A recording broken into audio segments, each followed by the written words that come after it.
Who was the first ever patient of what would become the infamous Arkham Asylum? How was the asylum built? And what is the dark and twisted history of one of the most abusive compounds in all of Gotham? The Gothic mansion, constructed in the 19th century, has become a staple of Gotham City, and even though the city has evolved and grown around it, the asylum continues to show up across dozens of interpretations of Batman. This is the predominant holding facility for many of Batman's rogues. It is a location as core of a tenet to the characters of Commissioner Gordon as the Bat Signal. And today, let's talk about a bit of the history behind the Arkham Hospital, how it came to be, and what we know about the very beginnings of the institution. Arkham was once home to a man by the name of Jason Blood. The estate was used to conduct experiments and exorcisms on the mentally ill across all of Gotham. This man pillaged poor neighborhoods of the 1800s and the early 1900s Gotham in search of those that he believed who were being influenced by evil, nefarious spirits, as he believed himself to be an expert on the occult. In reality, several different mental illnesses like schizophrenia and paranoia were not widely known across the city at this time, and to the average observer, they appeared to be the results of a demonic possession. Because of this, Blood took them into the facility and conducted experiments on them, keeping them in cages, starving them, beating them, resulting in several mutilations and inadvertent homicides. Because of Blood's involvement, many believe that Arkham is haunted, and even though the hospital is now well over 100 years old, many believe that the problems all started because of Blood and his affiliation with the occult. Eventually, the institution was closed down, and the building was sold to the wealthy Arkham family, and was tasked with protecting it by Elizabeth Arkham. But the key player to watch was actually her son, Amadeus. As she grew older, she developed a case of severe dementia, which left her bedridden for the latter part of her life. Tasked with caring for her day and night, Amadeus devoted his life to making his mother as comfortable as possible for what little time she had left. But eventually, the strain would become too much. Beginning to lose himself to madness, Amadeus would euthanize his mother, though he would end up repressing this memory until much later in life. At this point though, he had already begun to study psychiatry, doing so in honor of his mother. Once he completed his education, he came back to the facility and began to restructure it as a hospital for the mentally ill, naming it after his mother. The full official name is Elizabeth Arkham Asylum for the Criminally Insane, shortened in recent years to just Arkham Asylum. The man Amadeus began to run this hospital as an alternative to a prison, since he believed that those who were mentally unwell were treated unfairly by the justice system of Gotham. In his mind, the legal system was designed to not only punish criminals, but to treat them as if they were all the same. But Amadeus understood that human psychology was much more nuanced and complicated than this. Under Amadeus, Arkham was originally constructed as a hospital where he hoped to help the criminally unwell, but it would quickly devolve. One of his first patients was a man by the name of Martin Mad Dog Hawkins. The man had a history of abusing and taking advantage of women, often very violently. Amadeus began treating Hawkins while Arkham was still under construction, but before security could be completed, Hawkins escaped containment and a manhunt began. For helping the police, however, Hawkins took his revenge on Amadeus by assaulting and murdering his wife and young daughter. So when Arkham did formally open his door, Hawkins was admitted as the first patient of Arkham. Amadeus, however, was utterly broken by this event, and although he appeared disconnected on the surface, the trauma began eating away at him even more. Over the years, he continued pulling more and more patients into his care, and on the anniversary of his family's murder, a distraught Amadeus was conducting an experiment, electroshock therapy procedure on Hawkins, and it would be here where the doctor would snap. Officially ruled as an accident by the GCPD, Amadeus electrocuted Hawkins to death, but because of his high status, he was not prosecuted by Gotham.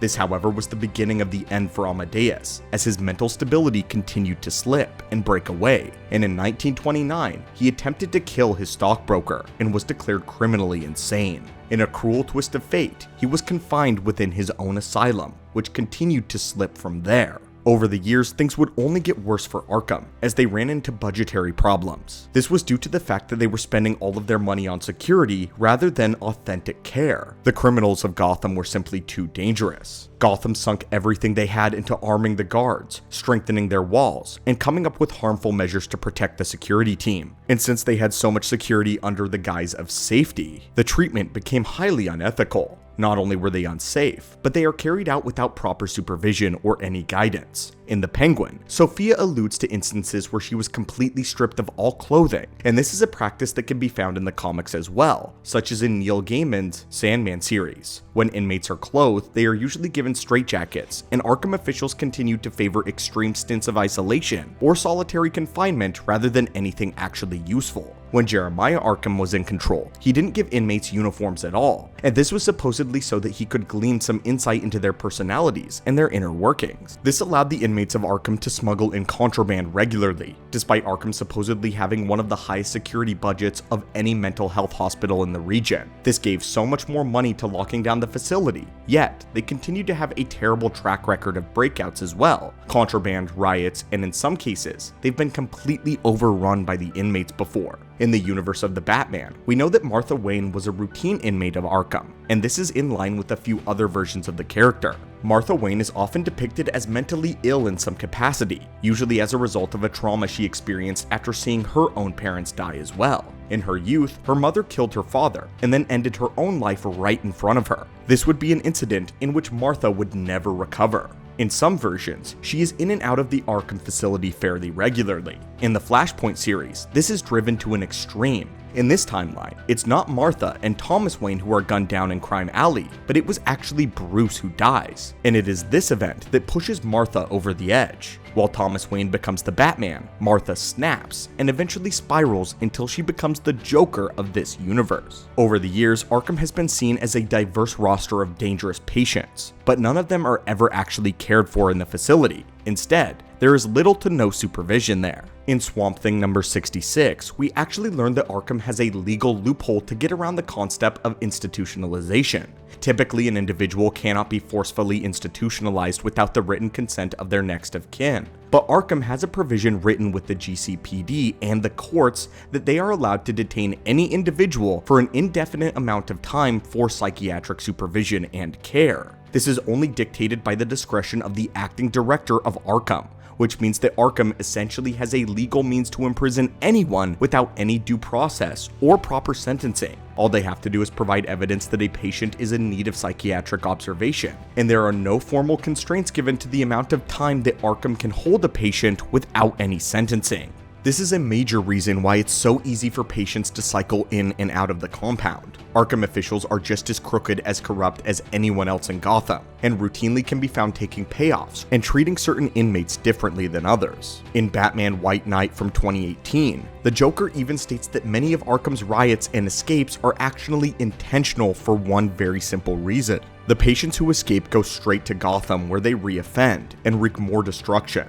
This gives Arkham leverage to ask for an increased security budget, which they oftentimes receives, and this means a lot of money. Since few actually understand what goes on within the walls of Arkham, the acting director or board of Arkham can paint the situation differently than it actually is, making Arkham easily one of the most corrupt institutions in all of comic books. But anyway, friends, what do you think of the brief history of Arkham Asylum? And what do you think of the idea of there being a series revolving around Arkham set in the universe of the Batman? Would you like to see the stories of Jason Blood, Amadeus Arkham, and Mad Dog Hawkins in a film or a series? And if so, what would you prefer? As always, friends, hit that subscribe button for more DC lore and content, and I hope you're having a great day.